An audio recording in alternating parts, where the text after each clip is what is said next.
ప్రియ సహోదరి సహోదరులందరికీ నా హృదయపూర్వకమైనటువంటి వందనాలు చెల్లిస్తున్నాను. మీరంతా క్షేమంగా ఉన్నారు కదా? ఇది నా ఆశీర్వాదాలతో దేవుడు మనలందరినీ దీవించునుగాక. ఇర్మియా గ్రంథము 4వ అధ్యాయము 22వ వచనం చదువుకుందాం. నా జనులు అవివేకులు, వారు నన్నెరగరు. వారు మూఢులైన పిల్లలు, వారికి తెలివి లేదు. కీడు చేయుటకు వారికి తెలియను కానీ మేలు చేయుటకు వారికి బుద్ధి చాలదు అని వ్రాయబడి ఉంది.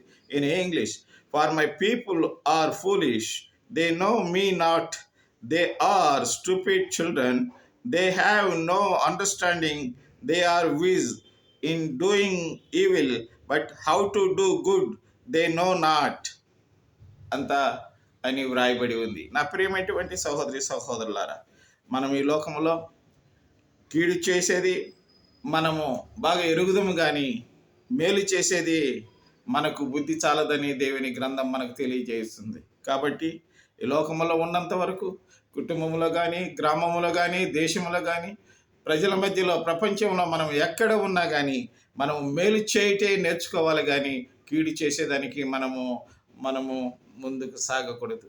ఇది దేవుని చిత్తమైనది, దేవుని ఆజ్ఞ అయినదన్న సంగతి మనం ఎల్లప్పుడూ జ్ఞాపకం పెట్టుకొని మనం ఆ విధంగా జీవించడం గాక.